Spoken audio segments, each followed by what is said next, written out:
अस्सलाम वालेकुम गाइस, कैसे हैं आप सब। आई होप आप सब ठीक होंगे। अल्हम्दुलिल्लाह मैं भी बिल्कुल ठीक हूँ। Welcome back to my channel Rani's American dreams and welcome back to another very beautiful day another vlog. आज मोटिवेशनल सीरीज़ का व्लॉग थर्ड है और मैं भूल ही नहीं सकती कि मैं सेल्फ केयर को हाईलाइट नहीं करूँ इस सीरीज़ में, बिकॉज सेल्फ केयर एक ऐसी चीज़ है कि जब हम औरतें घर को मैनेज करने में बिजी हो जाती हैं, अब बच्चों की देखभाल में इतनी ज़्यादा मगन हो जाती हैं कि हम अपना ख्याल बिल्कुल ही छोड़ देती हैं, हम अपना ख्याल ही नहीं रखती हैं, जिसकी वजह से सबसे जो मेन प्रॉब्लम आती है डैट इज़ कि हमारा हेयर फॉल बहुत ज़्यादा हो जाता है। और ये देखिए, मैंने 2-3 साल बिल्कुल भी अपना ख्याल नहीं रखा, कोई विटामिन वगैरह नहीं लिए, जिसकी वजह से फिर मेरा हेयर फॉल बहुत ज़्यादा हो गया है।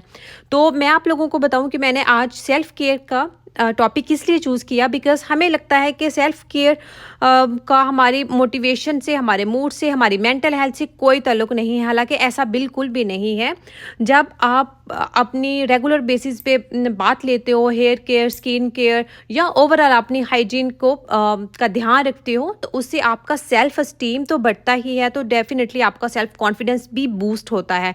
तो जब आपका self esteem and self confidence boost होगा तो डेफिनेटली आपकी मेंटल हेल्थ पे उसका अच्छा असर पड़ेगा, आप गुड फील करेंगी। और जब आपको पता ही है कि औरतों का मूड अच्छा होता है, वो अच्छा फील कर रही होती हैं, तो फिर घर की रिस्पॉन्सिबिलिटीज़ को भी टैकल करने में हमें मज़ा आता है, हम चिड़चिड़े नहीं होते, हम बच्चों का भी ध्यान अच्छे से रखती हैं और घर की जिम्मेदारियों को भी बहुत खुशी उसलूबी से ही निभाती हैं।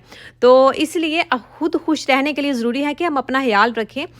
एंड आज मैं आप लोगों के साथ सेल्फ केयर की एक ऐसी रूटीन शेयर कर रही हूँ जिसके लिए बहुत कम टाइम जाएगा, तकरीबन 40-45 मिनट लगेंगे मैक्सिमम, और वंस अ वीक आपको ये रूटीन फॉलो करनी है। एंड सेकंड कि इसके लिए मैं बहुत ज़्यादा कोई लाइक ब्रांडेड प्रोडक्ट्स यूज़ नहीं कर रही, बहुत इकोनॉमिकल वे में आप घर पे इजीली लो कास्ट लो बजट ये रूटीन फॉलो कर सकते हैं। तो सबसे पहले मैंने हेयर ऑयल लगा लिया। आपको जो भी हेयर ऑयल सूट करता है आप वो लगा लें, और इसी तरह टाइम मैनेज होता है। जब तक हेयर ऑयल तकरीबन 40-45 मिनट तो आपको छोड़ना ही चाहिए ऑयलिंग करने के बाद। तो मीन वाइल फिर मैं अपने नेल्स वगैरह मैंने पहले कट कर लिए थे, बिकॉज मैं अमल एंड हेज़ल को हमेशा हाथ से खाना खिलाती हूँ, तो मैं इसलिए प्रेफर करती हूँ कि मेरे नेल जो हैं वो थोड़े मैं ट्रिम ही करके रखूँ, बहुत ज़्यादा नेल बड़े नहीं रखती मैं। एंड नेल पेंट भी ज़्यादा नहीं लगाती, बिकॉज बच्चों के साथ फिर आपको टाइम नहीं मिलता कि अगर आपने नमाज़ पढ़नी है तो फिर आप बार बार नेल पेंट रिमूव करें एंड देन रीअप्लाई करते रहें उसको। तो इसलिए फिर मैं नेल पेंट अमूमन घर में नहीं लगाती। एंड सेकेंड, नेल्स की सफाई भी बहुत ज़रूरी है, बिकॉज जब हम किचन में काम करते हैं तो कभी हल्दी का कलर आ जाएगा, कभी किसी फ्रूट या वेजिटेबल का, तो क्लीनिंग के लिए आपको ब्रश मिलता है मार्केट से, लेकिन आपको उसकी ज़रूरत नहीं है। आप कोई भी टूथब्रश ले, मैंने भी एक टूथब्रश रखा हुआ है, तो उसी से अपने नेल क्लीन कर लेती हूँ हाथ और पाँव के। तो आप भी कर सकते हैं, बहुत इकोनॉमिकल वे है, एक सेपरेट से टूथब्रश रख लें।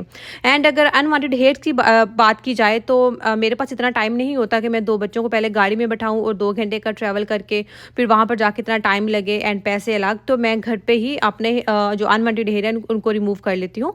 तो बहुत ईजी वे है ये मेरे लिए एटलीस्ट बहुत कन्वीनियंट है। ये ईजी टू यूज़ है, बिकॉज़ ये रेडी टू यूज़ स्ट्रिप्स हैं, वैक्स स्ट्रिप्स, मैं यही यूज़ करती हूँ।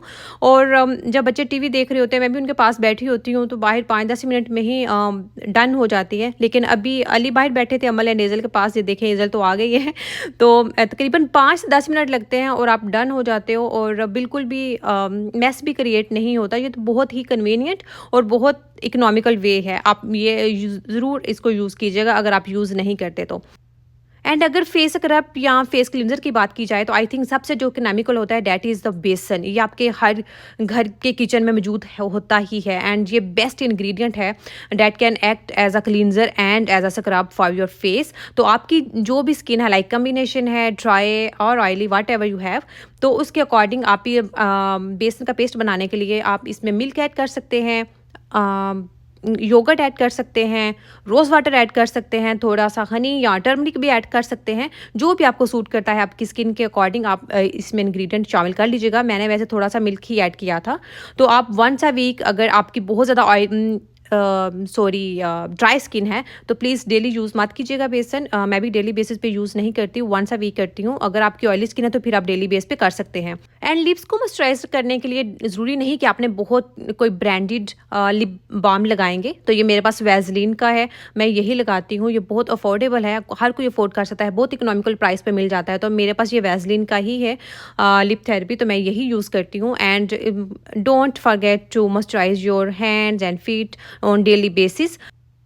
हैंड एंड फीट के लिए मॉइस्चराइज़र बहुत इकोनॉमिकल प्राइस पे मिल जाते हैं एवरीवेयर, तो ज़रूरी नहीं कि आपने कोई बहुत महंगा ही लेना है। तो जो भी आपकी पॉकेट इजाज़त देती है, लेकिन प्लीज़ ज़रूर इन्वेस्ट करें, जो स्पेशली विंटर में तो ये बहुत ही ज़्यादा ज़रूरी है। एंड अपने जो हील्स हैं उनको तो मॉइस्चराइज़ करना बहुत ज़्यादा ज़रूरी है, बिकॉज़ मैं उन इंसानों में से एक हूँ कि जिनके एड़ियाँ बहुत ज़्यादा क्रैक्ड रहती हैं। ऐसा नहीं कि मैं केयर नहीं करती, लेकिन जब मेरी बॉडी डिहाइड्रेटेड होती है, स्पेशली जब अमल पैदा हुई थी और एज़ल भी, तो दोनों के पैदा होने के बाद मेरी बॉडी जब डिहाइड्रेटेड हुई थी, तो मेरी एड़ियाँ बहुत ज़्यादा क्रैक्ड हो गई थी और मैंने बहुत मेहनत की थी, लेकिन फिर भी ठीक नहीं होती थी। सो अगर आप किसी की एड़ियाँ थोड़ी क्रैक देखें, तो ज़रूरी नहीं कि वो ख्याल नहीं रखता, ये किसी को हार्मोनल इश्यूज़ भी हो सकते हैं। एंड ये तो इस चीज़ में तो आई थिंक आपको इन्वेस्ट करना ही चाहिए, दैट इज़ डिओड्रेंट। अब तो ऑलमोस्ट हर मार्केट के हर स्टोर में ही आपको डिओड्रेंट मिल जाएगा और डिफरेंट इसकी फ्रेगरेंसेस में आपको मिलेगा। आप अपने चॉइस के अकॉर्डिंग पिक कर लीजिएगा, बिकॉज़ जब आप अप्लाई करते हैं डिओड्रेंट, तो फिर आपको स्वेटिंग नहीं होती। Because you should smell good. जब हमें अपने पास से ही एक अच्छी सी खुशबू आती है ना, तो फिर हमारा मूड ही अच्छा रहता है और फिर हम हैप्पी हैप्पी ही रहते हैं। तो ये बहुत ही अच्छी टिप है। तो इसके लिए ज़रूरी नहीं कि आपके पास कोई बहुत महंगी कोई गुची या शनेल की ही परफ्यूम होगी तो आप सेंट लगाएंगे, अदरवाइज़ आप नहीं यूज़ करेंगे। आजकल मार्केट में बहुत कम प्राइसेस पे, बहुत लो प्राइसेस पे बॉडी मिस्ट भी आ गए हैं, तो आप कोई भी बॉडी मिस्ट यूज़ कर सकते हैं अगर आपने बहुत कोई शार्प आपको स्मेल नहीं चाहिए। उनकी बहुत एक सूंदी सी खुशबू होती है। एंड जब आपने बात ले लिया, तो फिर आप कोई भी मास्क लगा सकते हैं। ये मेरे पास ऑलरेडी मौजूद था, हाइड्रेटिंग फेस मास्क। तो आज आप लोगों को मोटिवेट करने के साथ साथ मैं भी मोटिवेट हो गई हूँ। आई थिंक ये काफ़ी अर्सा पहले ही मैंने ला के रखा था।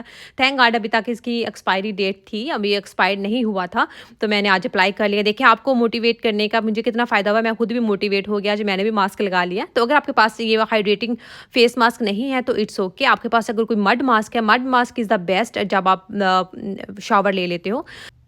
तो मैंने ये मास्क करीबन 15 से 20 मिनट के लिए छोड़ दिया था और मीनवाइल फिर मैंने अपने नेल्स क्लीन कर लिए थे फीट के, बिकॉज जब आप गर्म पानी से शावर लेते हो ना, तो बहुत इजी हो जाता है आपको अपने नेल्स को क्लीन करना। और इसके बाद मैं किचन में भी चली गई थी तकरीबन 10 मिनट के लिए। तो प्लीज़ कभी भी मास्क लगा के स्टोव के सामने खड़े मत हो जाइएगा, लेकिन आप किचन के दूसरे काम निपटा सकते हैं। लाइक जैसे आपने क्लीनिंग करनी है या बर्तन धोने हैं, तो आप वो काम कर सकते हो। तो मैं भी तकरीबन 10-15 मिनट के लिए किचन में काम निपटा कर आई थी। तो मैं एक बात आप लोगों से ज़रूर कहूँगी, बहुत इंपॉर्टेंट बात है। ज़रूरी नहीं कि आपके पास कोई महंगे प्रोडक्ट्स ही होंगे तो आप अप्लाई करेंगे। मेरे ख्याल में अगर मुझसे टिप पूछें, तो महंगे प्रोडक्ट्स को अगर आप लेके रख लेते हैं और हफ्ते में सिर्फ 2 दफ़ा यूज़ करते हैं, तो उसका कोई फ़ायदा नहीं। लेकिन अगर आपके पास कोई रीज़नेबल प्राइसेस पे कोई अच्छे प्रोडक्ट्स हैं जो आपकी स्किन को डैमेज नहीं करते, अगर आप वो नॉर्मल प्राइसेस वाले अच्छे प्रोडक्ट्स यूज़ करते हैं डेली बेसिस पे, तो वो ज़्यादा बेस्ट है, बजाय उसके कि जो आपने बहुत ब्रांडेड प्रोडक्ट्स ले लिए लेकिन यूज़ नहीं किए।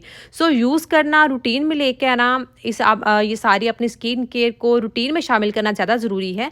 तो जो भी आपकी पॉकेट इजाज़त देती है, जो भी आप प्रोडक्ट्स यूज़ कर सकती हैं अपनी प्राइस रेंज में रह के, तो प्लीज़ ज़रूर इन्वेस्ट करें। बहुत ज़्यादा एक्सपेंसिव प्रोडक्ट्स लेने की ज़रूरत नहीं।